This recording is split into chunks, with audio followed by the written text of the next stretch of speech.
Okay, Caribbean nations are now proposing a 30-day residency requirement, annual citizenship by investment application caps. Um, this is actually a lot better change than I thought they were going to make. In fact, it's really good the things they're doing here, and it looks like this is going to go through too. But what they're going to do is they're actually going to shorten the residency period. I thought they would do it for about a year or 2 or 3 years, but they're only going to do it for about a month, which is really neat. And you got a time period to do it. It's not like you got to do it right away. But anyway, the way it works is they got new potential rules that could force citizenship by investment applicants to stay to play or risk losing out for failure to prove genuine links. Now, there's a draft agreement between the Caribbean Five, which is Antigua and Barbuda, Dominica, Grenada, and St. Kitts and Nevis, and St. Lucia proposes the creation of a regional regulatory authority to oversee citizenship by investment programs. Now, the proposal, which is dated July the 1st, 2025, it outlines and plans to introduce mandatory residency requirements and annual limits on approved applications and uniform administration standards. The authority would monitor compliance, enforce rules, and coordinate policy across participating jurisdictions. Now, there are going to be rules here that if you don't follow these, you can be fined. So they've added some other stuff on that, even after you get your citizenship. Now, the 92 article agreement establishing the Eastern Caribbean as citizenship by investment regulatory authority, also called the ECCIRA, represents the most ambitious attempt yet to coordinate regional citizenship by investment oversight following years of international pressure from the United States Treasury and the European Union. Now, there will be a mandatory physical presence, but it's not bad at all. It's actually it's almost nothing here. The most transformative provision requires all new citizens to maintain being physically present within the territory of the participating state for an aggregate of at least 30 days during or up to any of the first 5 calendar years after the date of the grant of the citizenship certificate or the certificate of citizenship being granted, naturalization. Now, folks, if you're thinking about getting this program, I would be getting it before they come back. And I see this on the horizon somewhere. They're probably going to come back and make it to where they extend it out for a year, 2 years. I mean, I've seen this over and over again, to where you're literally going to have to physically move to the country. That's what I thought they're going to do. This looks like it's just you take a vacation, you got 5 years to do it, and you spend a month there. This is a lot easier than I thought they were going to do. But I'm going to tell you, it ain't going to stay like this. They're going to eventually start coming out with 1, 2, and 3 year periods where you're going to have to move there. So if you're thinking about getting in one of these fast track programs, you better do it quick because they're just changing this stuff almost by the month. But this marks the first time the Eastern Caribbean states, except Antigua and Barbuda, would improve binding residency obligations across their programs. The requirement extends beyond a mere physical presence. Applicants must participate in a mandatory integration program encompassing civic education about the laws, history, and constitutional principles of the participating state and cultural orientation activities. Now, failure to comply would result in administration fines not exceeding 10% of the value of the qualifying investment and potential passport revocation, which means that if you paid, and I'm assuming I'm reading this right, if you pay $100,000, or if it's $250,000, a donation fee, that's 10% penalty, that's $25,000 fine. Plus, they could take your passport away. So, you definitely don't want to make sure you comply with this. Failure to comply with could result in these fees and revocation. So you need to really stay on top of this. Let's talk about the annual application caps. They're going to put limits on this too. So in other words, it's not going to be like just, taking unlimited amounts of people in this. The agreement establishes a quota system whereby The board shall recommend to the council a maximum number of applicants who may be granted citizenship by investment in a participating state in a financial year, based on an annual assessment of global demand, economic impact, national absorption, capacity, and reputational risk. Now, states would report monthly to the new regulatory authority on approvals granted. Also, folks, if you can do us a big favor, we do not monetize our channel. It would help us out tremendously. If you like our videos, give us a thumbs up. And also, don't forget this subscribe button on the right of your screen here. You'll get new videos automatically as they come out. And I would like to hear from you. If you got a question or comment, put it below and go to our website, www.citizenshipquickly.com, and just ask for some help if you want to legally get your income taxes to zero, how to get a second passport as quick as 4 months to a year. Now, this represents a departure from the current market-driven approach where Caribbean states compete for applications. The caps aim to prevent over-commercialization of citizenship and preserve passport value through controlled supply. Now, the regional regulatory framework works like this. The proposed Eastern Caribbean Citizenship by Investment Regulatory Authority would operate with unprecedented powers over participating states' programs. The body would develop, implement, and enforce uniform standards and procedures governing the operation and regulatory of the industry, while maintaining authority to conduct investigations, impose sanctions on violators. Now, the authority would include a council of ministers and a board of directors comprising representatives from each state, plus nominees from regional institutions. Now, let's look at the centralized. They're going to have a centralized rulemaking powers. The authority gains sweeping authority control through its ability to issue binding directives and codes of practice. The agreement empowers the ECCIRA to, by notice to, in writing, direct or licensee or other authorized, registered, or regulated person and a competent authority of a participating state to take such measures or cease such activities as may be necessary for compliance. They're going to really make this a lot stricter, though, and it's going to be a lot harder to get citizenship. This is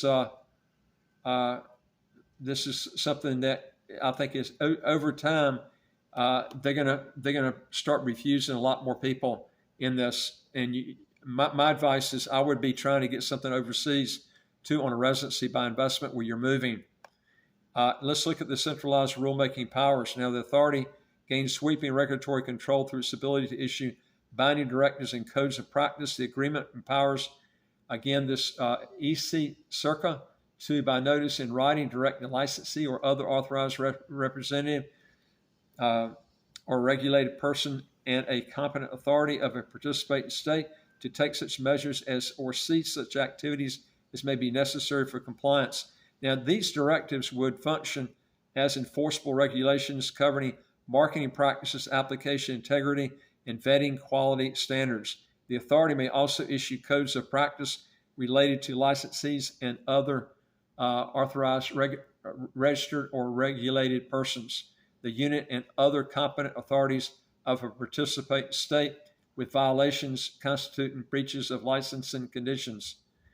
Now, this represents a marked shift from autonomous local interpretation of best practices to centralized rulemaking authority, fundamentally altering the relationship between national citizenship by investment units and regional oversight. Now, let's look over the enhanced due diligence requirements.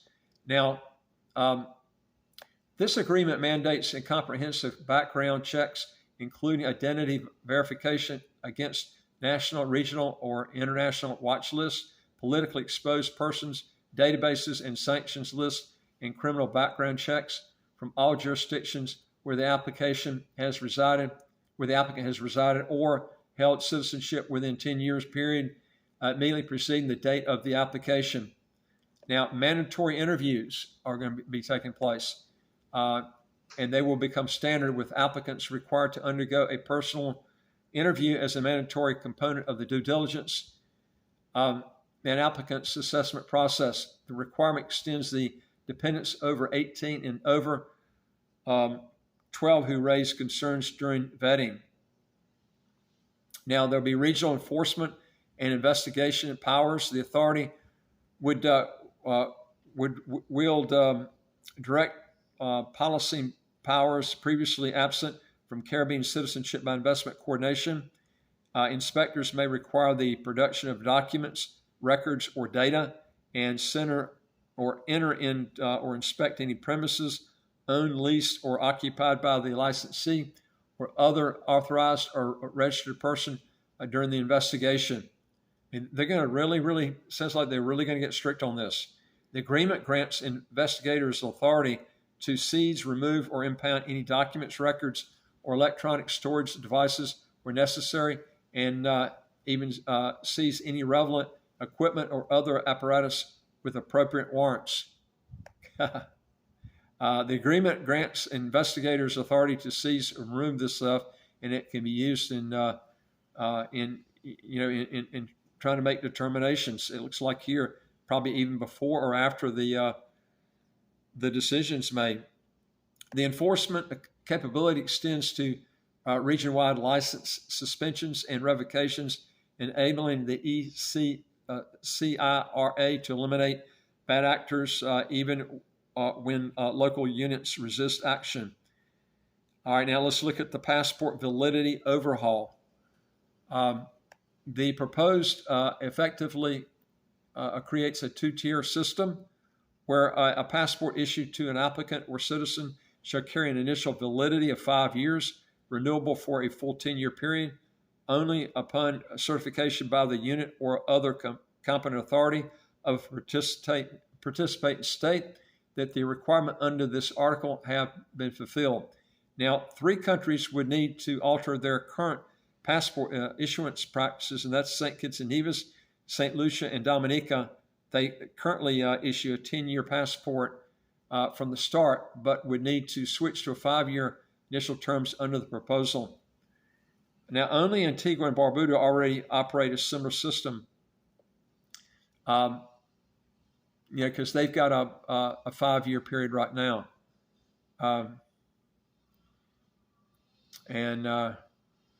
It looks like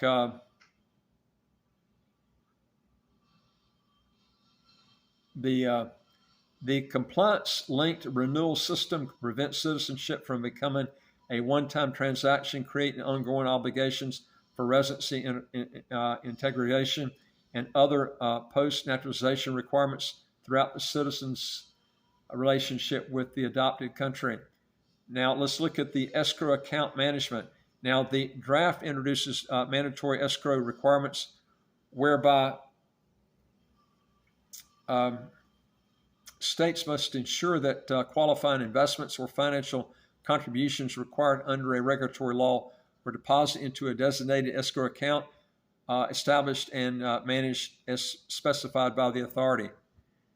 Now, this centralizes financial oversight and prevents premature release of investor funds before the due diligence is completed. The authority would issue guidelines regarding the form and content of an escrow agreement and specify approved institutions for holding an escrow account, creating standardized financial safeguards across all participating programs. Now, there'll be also information sharing and denied applications. Now, perhaps most importantly for pan-Caribbean integration, the agreement establishes that states shall not accept, process, or approve any application for citizenship by investment from an individual whose application has been denied by another participating state, except under exceptional circumstances with written authority approval. So in other words, if you get turned down by one of these other fast track, you're automatically, looks like they're going to turn you down the other ones. That they pretty much had that tact. It looks like they're just going to enforce it more on now. Because there's going to be a centralized database managed by CARICOM Impacts, which is the Regional Security and Crime Prevention Agency, which would store biometric data and application histories, creating an unprecedented regional intelligence sharing mechanism for citizenship by investment oversight. Now, there's going to be a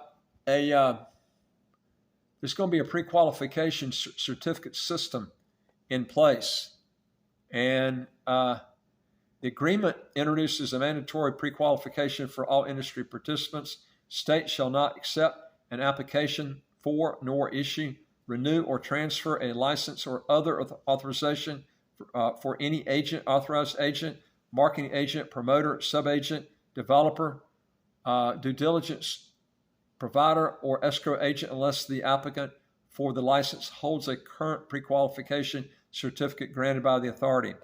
Now, this creates regional licensing standards and enables the authority to suspend or revoke certificates where holders no longer satisfy fit and proper tests or supplied false or misleading information.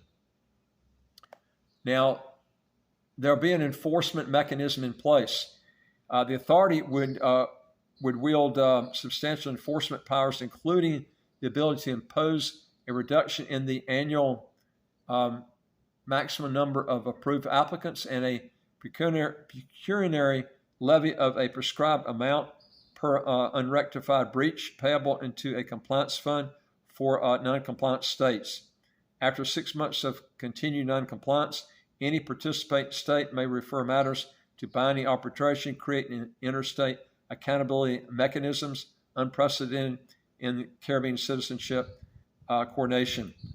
Now, let's look at the legislation path to implementation. Now, the government requires complex multilateral ratifications before taking any effect. Government representatives must first sign the agreement to indicate initial political support and intent to participate, though this continues merely the handshake, not the actual contract. Each participating state must then formally ratify the agreement through its own parliamentary process, typically involving tabling in Parliament, committee review, and passage of ratification legislation. Now, the agreement specifies entry into force on the 13th day following the date of deposit of the fifth instrument of ratification, meaning at least 5 states must complete their domestic legislation processes. Now, states may implement provisions provisionally through Article 90, allowing operational aspects like board formation and fee collection to commence while formal approval proceeds. Now, the agreements permits latter accession by other Caribbean states meeting prescribed standards. The success of ratification efforts across 5 different parliamentary systems will determine whether this regulatory revolution proceeds from proposal to binding law. If you want to know more on this, folks, go to our website, www.citizenshipquickly.com, and just ask for some help. And it would do us a big favor. We don't monetize our channel. If you like our videos, give us a thumbs up. And also don't forget to hit the subscribe button right on your screen here. You'll get new videos automatically as they come out. And I would like to hear from you. If you got a question or comment, put it below. And if you want to get your income taxes to zero, how to get a second passport as quick as 4 months to a year, go to our website, www.citizenshipquickly.com, and just ask for some help. And I look forward to talking to you on the next video. Take care.